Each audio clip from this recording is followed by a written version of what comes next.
आज मैं आपके साथ में अपनी गोभी के पराठों की बढ़िया सी रेसिपी शेयर कर रही हूँ जो आपको बहुत ही ज़्यादा पसंद आएगी। तो मैंने यहाँ पे गोभी ली है, मीडियम साइज़ की गोभी है। इसे ना सबसे पहले हम डंठल वगैरह से अलग कर लेते हैं और बड़े बड़े पीसेस में कट कर लेते हैं। तो गोभी को जब भी आप काटिए उसके बाद में ही धुलिए, क्योंकि इसके अंदर ना कभी कभी कीड़े वगैरह भी निकल आते हैं। इसके अंदर छोटी छोटी सी सूड़ियाँ भी होती हैं, तो इसे ना देखना बहुत ही जरूरी होता है। तो यहाँ पे मैंने इस तरीके से इसको हटा के देख भी लिया है। अगर सूड़ी वगैरह होगी तो हम उसे अलग कर देंगे। तो जो भी गोभी पे छोटे मोटे स्पॉट्स जैसे मुझे दिख रहे थे ना, वो मैंने हटा दिए हैं। वहाँ पे ना मैंने चाकू की मदद से कट लगा के उनको अलग कर दिया है और इस तरीके से मैंने इनको गोभी को पूरा चेक कर लिया है।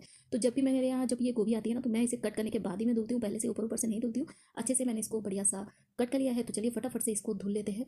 डाल देते हैं एक बड़े बर्तन में। पहले मैंने छोटे बर्तन में डाला था, फिर मैंने बड़े बर्तन में डाल दिया है और इसके साथ में गर्म पानी ऐड कर दिया है। गर्म पानी डाल के तब तक इसे छोड़ देते हैं साइड में। यहाँ पे आटा लगा लेते हैं। 2 कटोरी मैंने आटा लिया है, तो यहाँ पे आधा कटोरी मैंने ले लिया है बेसन का आटा। तो यहाँ पे जितना भी आप गेहूं का आटा ले रहे हो उसका चौथाई हिस्सा आपको बेसन ले लेना है। उसमें अजवाइन और नमक डाल दिया है, अच्छे से मिक्स कर लिया है। पानी की मदद से बड़े सी सॉफ्ट सी डो तैयार कर लेते हैं। जब भी आप पराठे के लिए आटा लगा रहे हो ना, तो इसकी डो को ना बिल्कुल ही सॉफ्ट रखिएगा, उससे ना पराठे एकदम बढ़िया परफेक्ट बनेंगे और फटते भी नहीं है। तो ये ध्यान रखिएगा।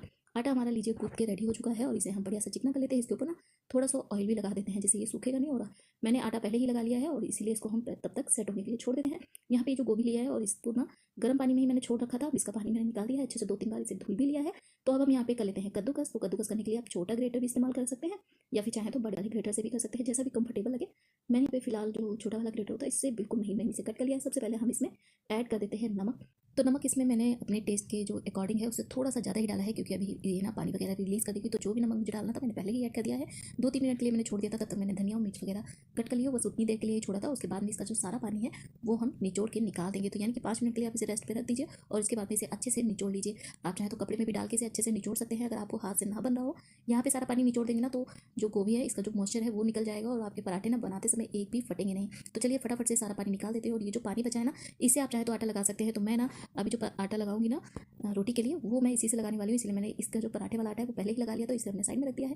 यहाँ पे मैंने जो गोभी थी इसे खोल लिया है, 2 बॉल्स बनी थी हमारी। तो अब हम इसमें डालते हैं थोड़े से मसाले। तो मैंने यहाँ पे अदरक बिल्कुल महीन कट करके रख रखी थी, वो ऐड कर दी है। 1 हरी मिर्च मैंने ऐड की है, आप अपने टेस्ट के अकॉर्डिंग कम ज़्यादा कर सकते हैं। हरा धनिया ऐड कर दिया है, साथ में डालेंगे 1 छोटा चम्मच जीरा, लाल मिर्च पाउडर, हल्दी कलर के लिए डाल देते हैं और साथ में ऐड कर देते हैं गरम मसाला भी और आमचूर पाउडर भी। ये सारी चीज़ें ऐड करके अच्छे से यहाँ पे हम मिक्स कर लेते हैं फटाफट से। और जब ये मिक्स हो जाएगा हमारी स्टफिंग बिल्कुल रेडी है। तो यहाँ पे मैं थोड़ा सा लेके ना टेस्ट के लिए ले रही हूँ नमक। अगर यहाँ पे कम लग रहा हो तो आप ऐड कर सकते हैं। फिलहाल मैंने इसमें ज़्यादा ही डाला था, तो मेरे हिसाब से बिल्कुल परफेक्ट है। तो यहाँ पे अभी हमने नमक ऐड नहीं किया था। और इसके बाद में आटा चेक कर लेते हैं। आटा हमारा बिल्कुल बढ़िया सा सेट हो चुका है, इसे अच्छे से मसल लेते हैं।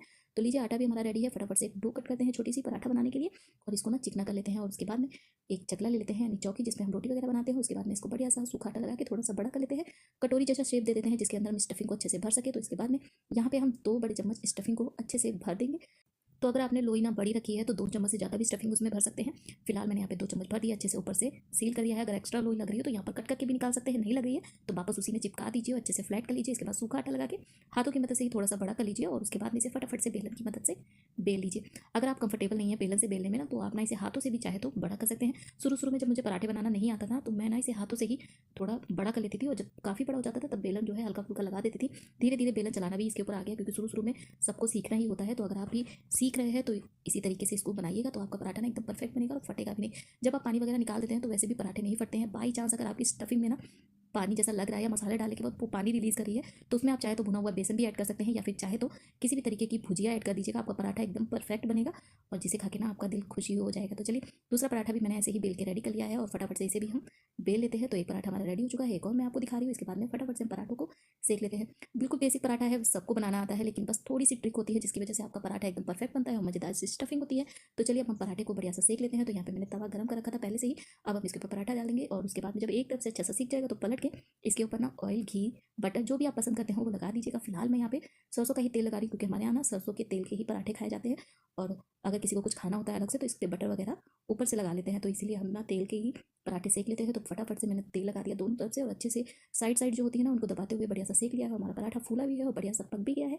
लीजिए हमारा पराठा दोनों साइड से पक के बिल्कुल रेडी है खाने के लिए। तो चलिए इसे हम प्लेट में निकाल लेते हैं और सेम इसी तरीके से दूसरा पराठा डालते हैं और इसे भी सेक लेते हैं। पहले मुझे ना ये फूल गोभी के पराठे खाना बिल्कुल भी पसंद नहीं था, लेकिन धीरे धीरे मुझे ना ये पराठे अच्छे लगने लगे और जब भी मैं बनाती हूँ ना तो मेरे लिए लास्ट में एक ही बचता है, चाहे मैं कितनी भी बड़ी गोभी के बनाऊँ, पता नहीं क्या है, सबको बहुत ही पसंद आते हैं। तो एक बार आप ये रेसिपी जरूर ट्राई कीजिएगा, शायद आपको भी ये खाने में बहुत ही पसंद आए। तो लीजिए दोस्तों, हमारा बातों ही बातों में दूसरा पराठा भी बनके सीख के रेडी हो चुका है और आप देख रहे हैं ना, पराठा बहुत ही अच्छे से फूला है। कभी कभी क्या होता है कि आपको दिख नहीं पाता, पराठा ना फूल के कहीं ना कहीं से फट जाता है। तो ये भी पराठा नीचे से थोड़ा सा फट गया था।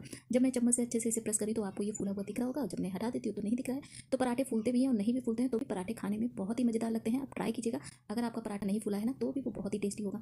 तो चलिए, पराठे हमारे दोनों ही बनके सीख के रेडी हो चुके हैं और ये खाने में बहुत ही मजेदार लगते हैं। मैं आपको तोड़ के दिखा रही हूँ कि इसके अंदर ना जो लेयर है वो बिल्कुल इक्वली है, ना मोटी है ना पतली है।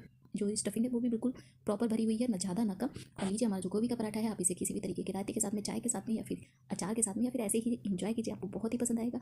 तो बनाइएगा, खाइएगा। वीडियो कैसा लगा जरूर बताइएगा, लाइक शेयर किए बिना मत